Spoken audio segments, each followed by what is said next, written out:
today's Religious Talk, and I'm David DeCordova. And today I want to discuss a man in the Bible by the name of Jethro.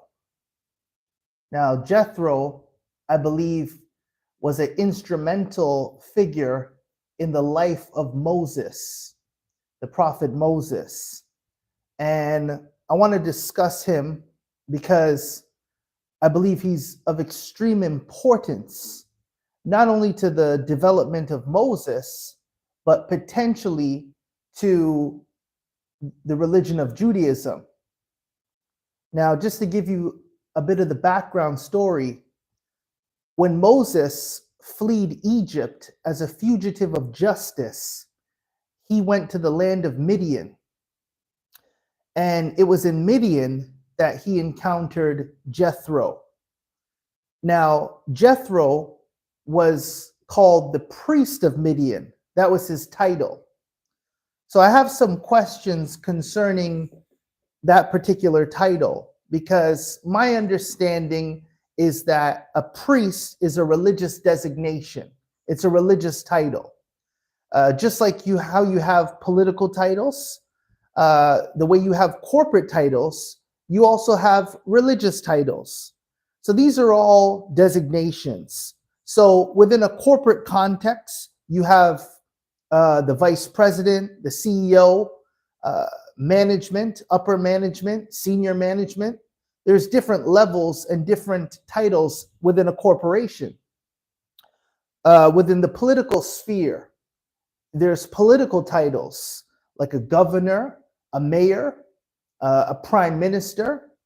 So just as in those particular spheres, on the religious front, there's religious titles, a deacon, an usher, a bishop, and priest is one of those religious titles. It's a religious designation.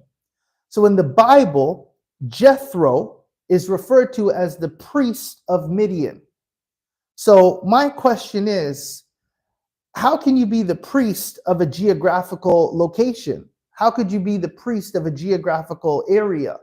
So that doesn't quite make sense. That's like saying, I am the vice president of Chicago.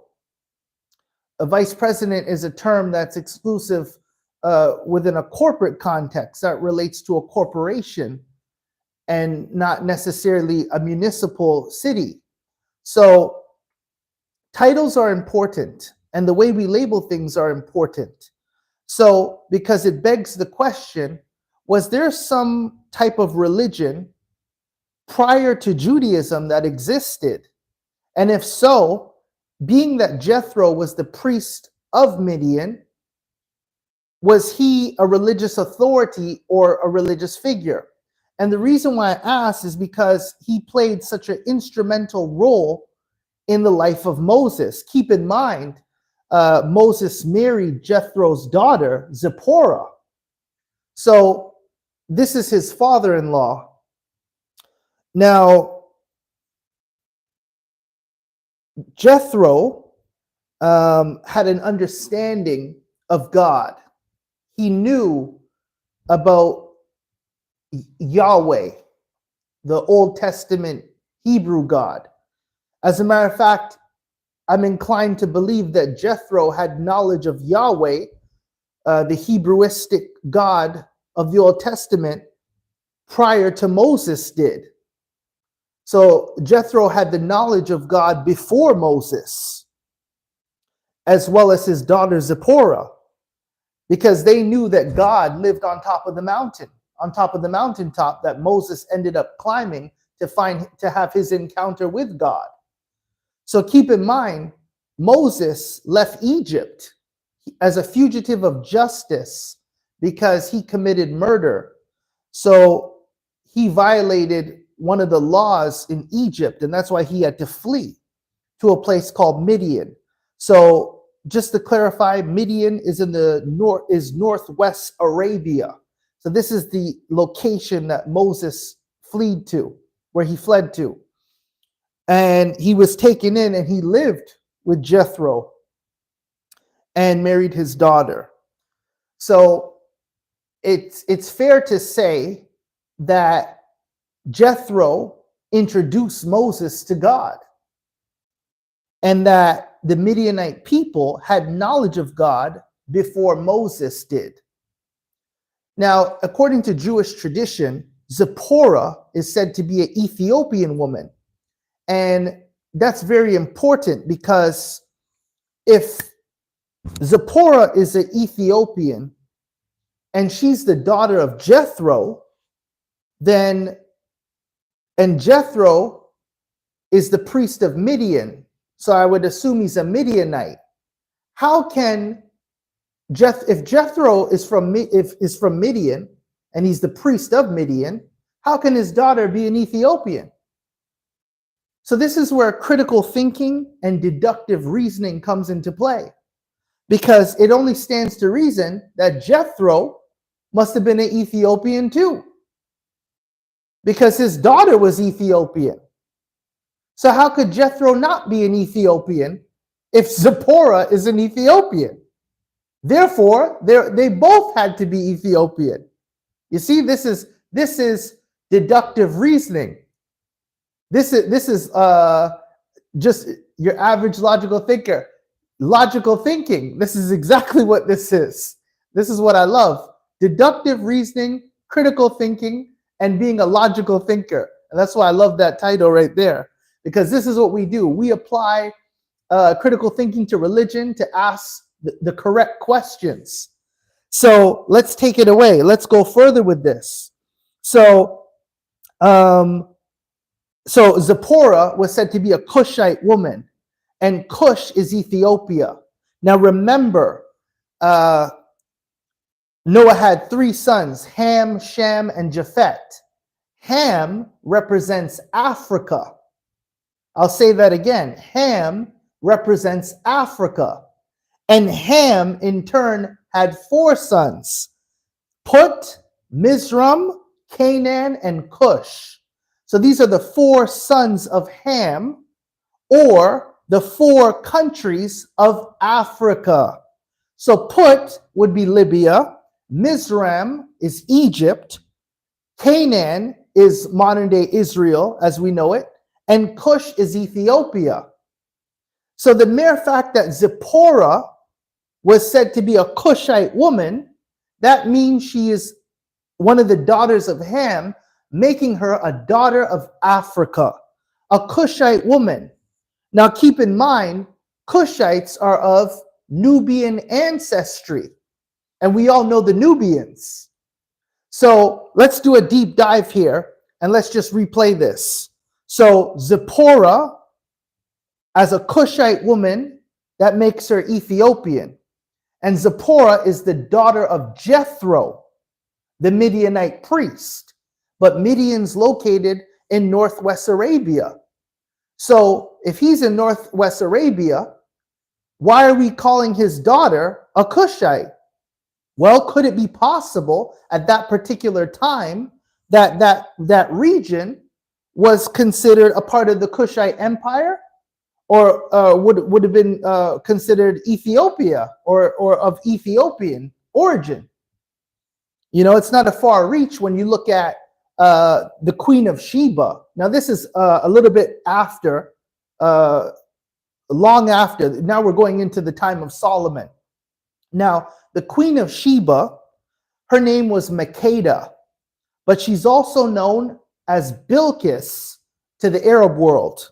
Now, Bilqis, or the Queen of Sheba, once reigned and ruled over parts of Arabia. That was up under her control. That was up under her governance. So the Queen of Sheba, as an Ethiopian woman controlling parts of Arabia, then it's fair to say that at that particular time, that was considered Cush, or a part of the Ethiopian Empire, that those particular areas within Arabia. So it's not a far stretch. So, and also let's keep in mind that Makeda was Jewish. She was a Jewish woman because she adopted the religion of Solomon. Let's not forget the story. So she heard about the wisdom of this king in Israel, and she packed her caravan, packed her stuff, and she went to go visit him. And the Bible says that there was no breath in her when she observed the splendor and grandiose kingship, all that she saw when she visited King Solomon, all that she saw when she visited King Solomon. So she learned about the Yahwehistic, Hebrewistic God, and she brought that knowledge back to her people and instituted and implemented the worship of the one God Yahweh, and basically brought Judaism into Ethiopia.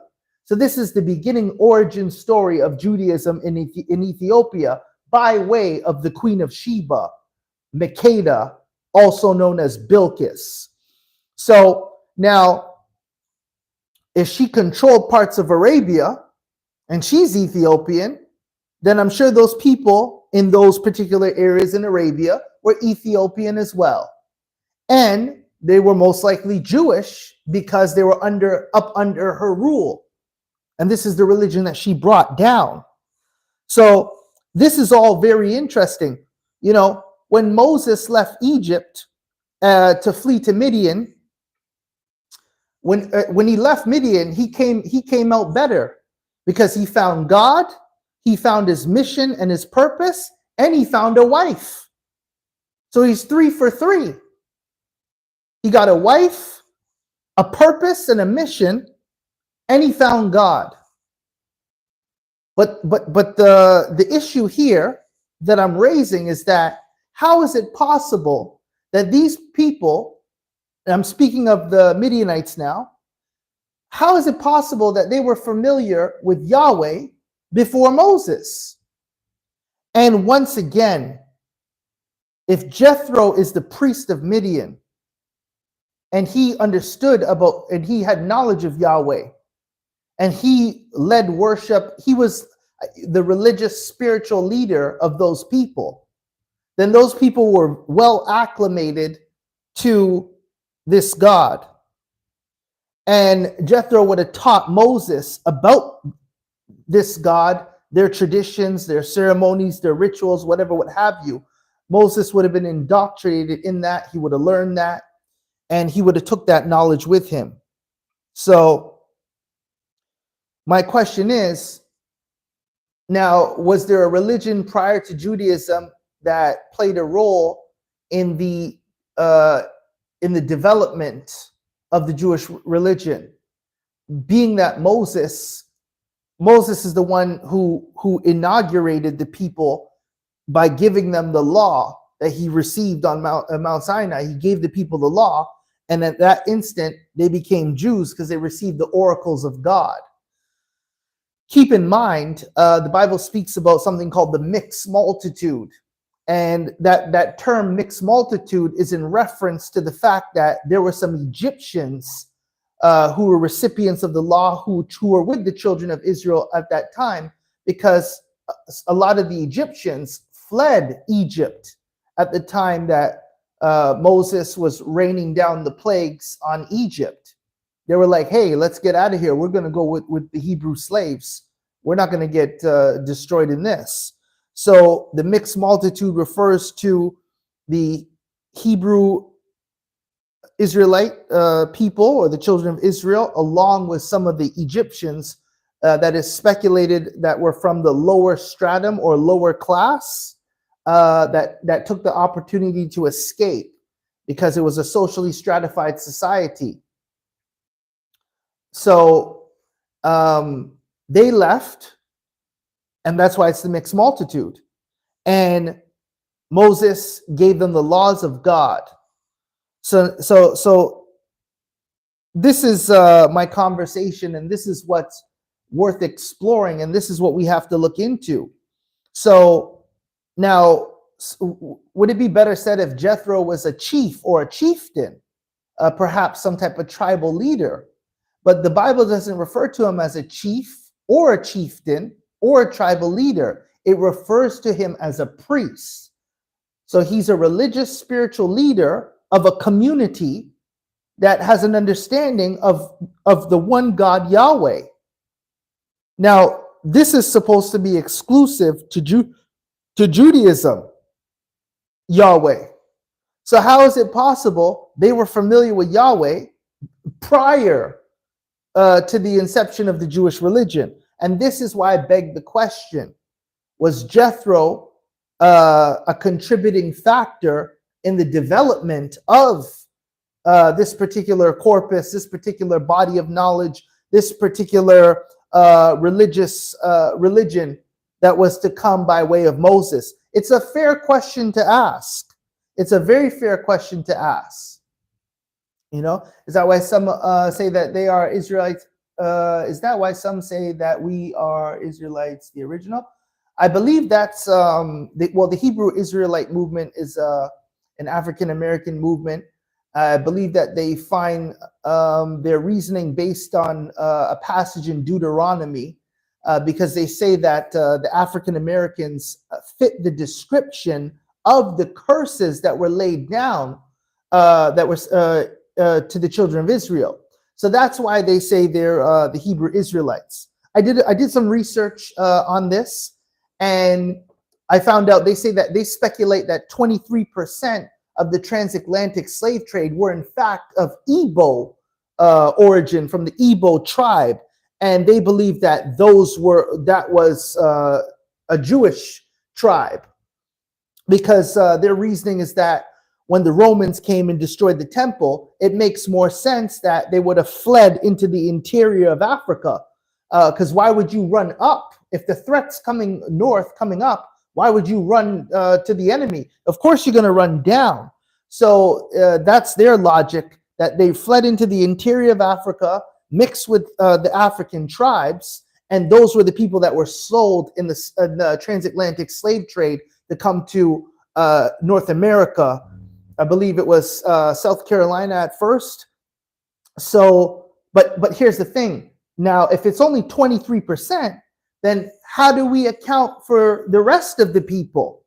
So that's one of my contentions, or not really a contention, because I have nothing against any particular movement, as long as it's positive and it's striving towards God and developing the community. But I just want to know, like, I don't want it to give false hope to people, because if they claim something, you have to legitimize that claim. So is there enough circumstantial evidence to support that claim? But as for practicing the religion, everyone has the right to practice whatever faith or religion they choose. But yeah, so going back to this, so just want to say Ham represents Africa. Ham had 4 sons: Put, Mizraim, Canaan, and Cush. And the 4 sons represents the 4 countries of Africa. And Cush being Ethiopia, Zipporah was referenced to be a Cushite woman. And as I said before, Cushites have Nubian ancestry. So she was definitely an African woman. But following the sequence of thought and the reasoning here, she's the daughter of Jethro, the Midianite priest. And Midian is located in northwest Arabia. Therefore, Jethro too had to be a Cushite, because his daughter was. It would be impossible for him not to be. And if he was a Cushite or an Ethiopian, then how is it possible that the Cushites or the Ethiopians had knowledge of Yahweh before the inception of Judaism? How is that possible? Because Moses is the lawgiver. And I ask this question in sincerity as a truth seeker and a Bible enthusiast, someone who spends their time combing through the scriptures looking for answers. So now, if Jethro was in fact a Cushite priest, which is a religious designation, he's the spiritual leader of that community.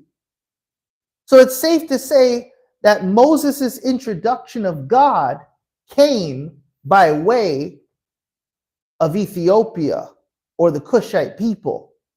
So now Moses finds God, has an encounter, he's transformed, he receives his mission, he receives his purpose, he comes down and he boldly goes to free the children of Israel successfully. He brings down an empire, crushes them to their knees, and he leads them to back to the mountain to receive the law, the oracles of God, and some Egyptians received that law too. So, and the children of Israel, remember, they are the descendants of Abraham. And Abraham came from a city called Ur, which is in Mesopotamia, which is today modern day Iraq. So trace the ancestry, trace the geographical areas where these people come from. And the switch up is with the names, because they changed the names and it kind of throws you off, because there's the ancient names and then today there's the modern nations that are in that geographical area. So then now Moses takes the children of Israel, and where do they go? They march forward to their destiny, to Canaan. And there they got to do battle. Now, after Moses ascends and his life, well, his earthly mission is complete, now we pick up with Joshua. And Joshua, now we get into the battles with the Canaanites, and ultimately where they establish their nation state.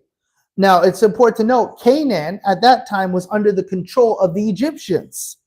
So it's interesting because it's like they left Egypt to go to Egypt, because Canaan is controlled by Egypt. So they left Egypt to go back into another form of Egypt, and that's why they kept encountering all the Egyptian gods and deities. Because it's like, man, we done left Egypt. We're familiar with Horus. We're familiar with Osiris. We're familiar with Bastet. We're familiar with Thoth. We're familiar with the pantheon of the Kemetic gods and goddesses. And now we finally get to a place where we have true quintessential monotheism. And now we get to Canaan and we encounter the same gods, you know? So this is an issue that they struggled with. They struggled with idolatry and polytheism, the worship of multiple gods. And Moses is trying to get them to a place where they're focused on true monotheism and one God. So, Jewish blended for people. Yeah, and that's why you saw that they created the golden calf. And because we always talk about the golden calf. Hell, that's what's on Wall Street right now, symbolizing money or the material. But they don't tell you what the golden calf's name is. The golden calf's name is Hathor. Hathor. Hathor is the name of the golden calf. See, I think it's a worthy endeavor to study the Kemetic material. By Kemetic, I'm referring to Kemet, which is Egypt. You know, you look at the word chemistry, Kemet's mystery, the mystery of Kemet. This is where we get chemistry. You know, it's a little wordplay for you. So it's important to study Kemet, because the Bible says that Moses was schooled in the ways of the Egyptian mysteries. So if Moses learned the Egyptian mysteries, why shouldn't you? I want to know what he knew, because Moses had the knowledge of the ancient Egyptian mystery schools. And this is the same schools that all the Greek philosophers went to learn, and why we have Western philosophy, because they learned from the Egyptian teachers at these Egyptian mystery schools. You know, it's also speculated that this is where Jesus went to learn the craft.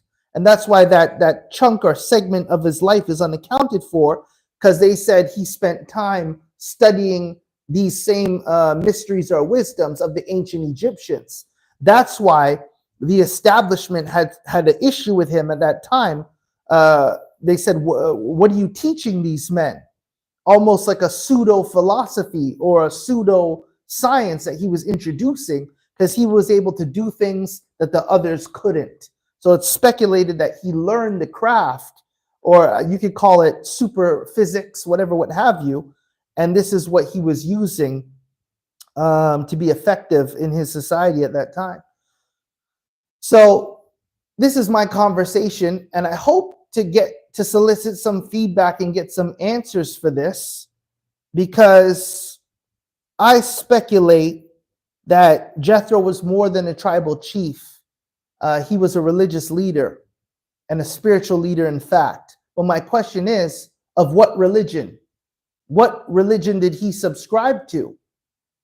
What religious subscriptions did he have, as well as his daughter? Because this is the information that Moses got from them. So Zipporah was a Cushite woman, and this is an important conversation to have. It's a worthy conversation to have, and it's a respectful dialogue. I want to be professional about these things, and I'm genuinely seeking answers as I continue my research and my study. And I share as I learn. As I learn, I share, and I put it out there for the sake of conversation, so that we can grow together in knowledge, because that's what it's all about at the end of the day. This is what today's religious talk is about. I wanted to cultivate a space where respectful, positive discussions can take place about religion, an online community where we can ask the questions that we don't necessarily feel comfortable to ask within the confines of the religious institutions. Because oftentimes we're discouraged and deterred from asking the questions that we want to ask. So we need to cultivate a space where for the free-flowing exchange of ideas. And I welcome everyone, because once again, I want to be clear. I am an advocate for religion because I believe religion is a moderating factor in the society, and it represents a moral base or a reference point that we can all go back to check our behavior and conduct. So I believe religion is a good thing, but I want to, I'm actually not interested in debate and argumentation, because that's not my goal. In the beginning, I had very strong stances and positions, but now I want to unify on the basis of commonality and similarities. So all I do is try to make the connections and connect the dots, and then present it to, as I say, the court of public opinion, in the hope to achieve some type of consensus, so that maybe we can all be on the same page. So it's all about discussion, conversation, and gaining knowledge together. Yeah, that's what I'm about. And so this is where it starts off. It starts off with understanding some of these titles and some of these geographical areas. Abraham, city of Ur. Ur is in Mesopotamia. Mesopotamia is modern day Iraq. Abraham has a son named Isaac. Isaac has a son named Jacob. Jacob has 12 sons. One's named Joseph. Joseph gets sold into slavery by his brother, goes into Egypt. Then he sends for his family. They come and reside in a city. They populate the area called Goshen. Then they get enslaved for 400 years. God raises up a deliverer named Moses.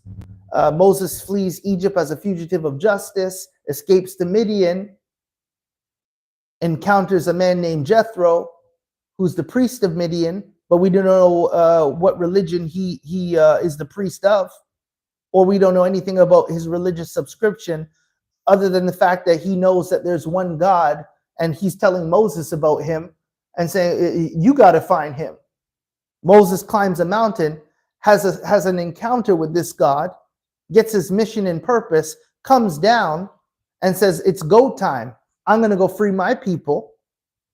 And he's got a wife, he's got a mission, he's got God. He's 3 for 3.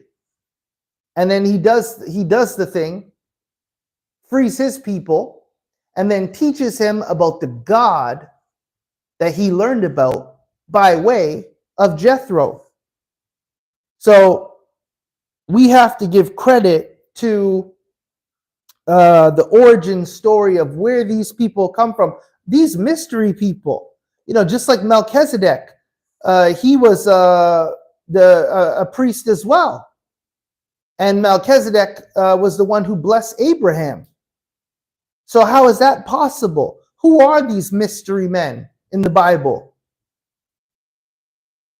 Exactly.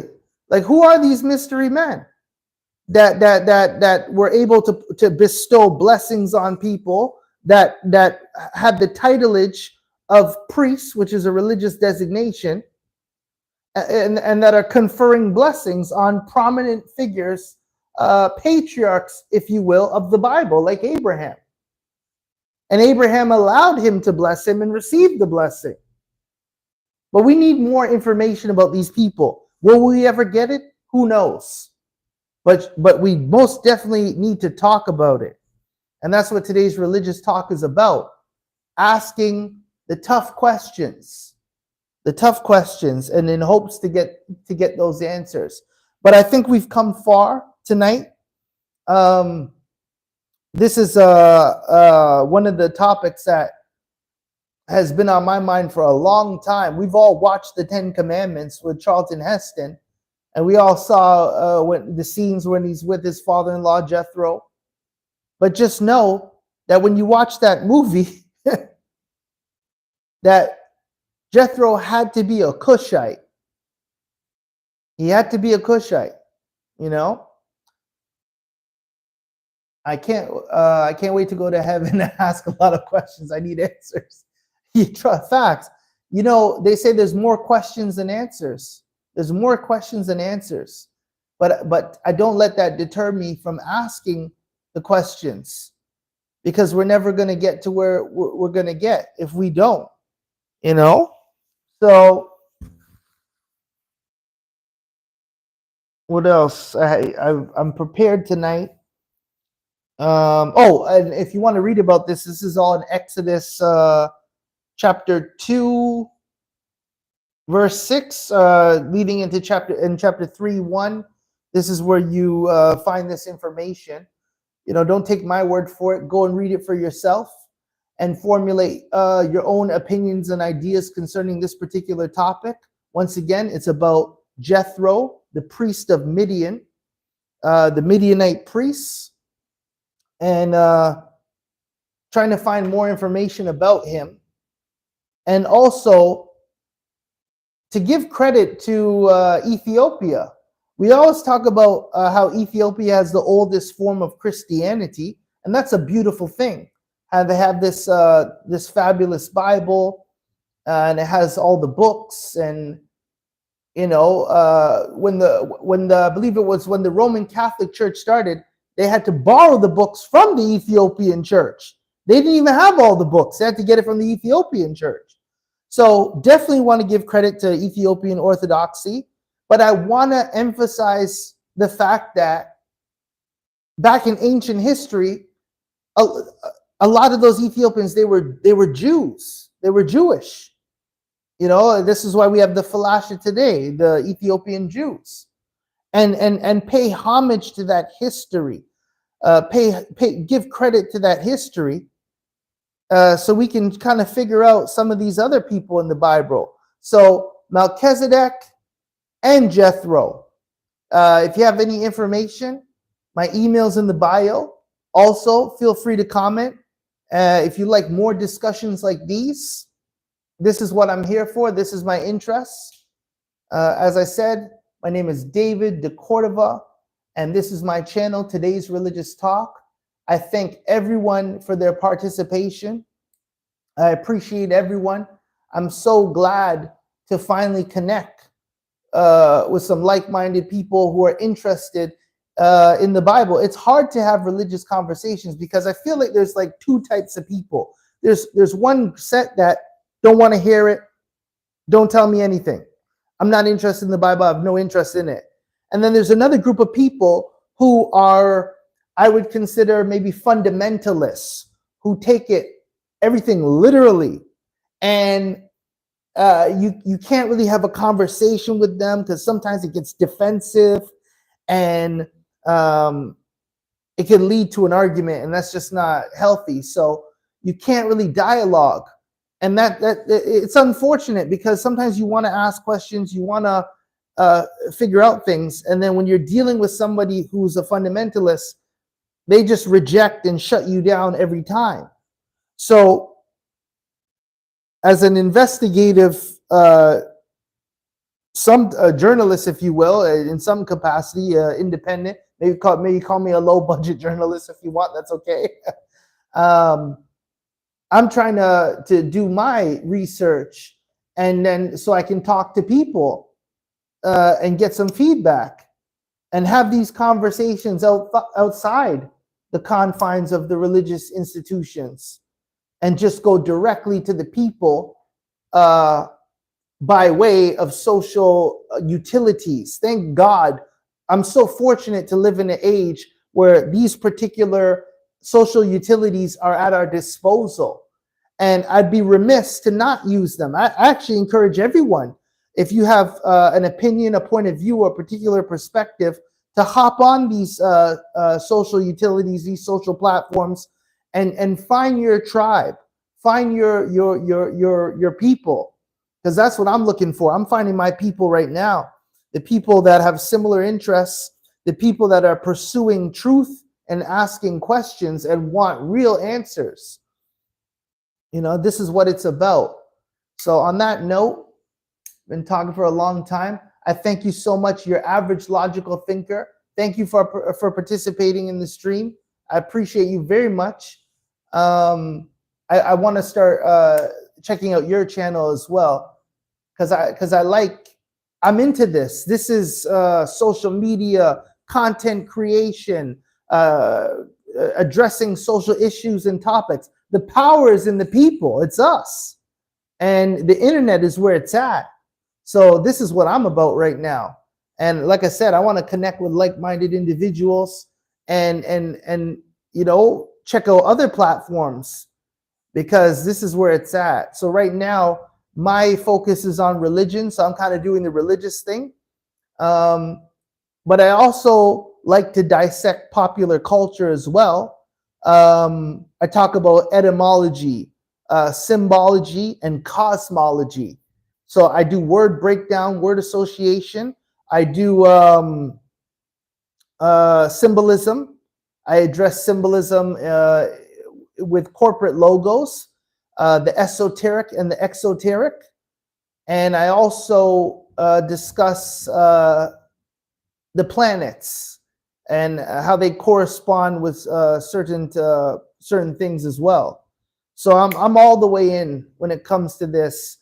And this is where it's at. So on that note, I'm going to sign out, and I got work to do because I'm always researching, as you can see. Nice book here. Got to read. Books on deck. Can't wait to get all up into this. Lots of research to do so that we can have great discussions. So thank you again, and signing out. This is David de Cordova again, today's Religious Talk. Peace.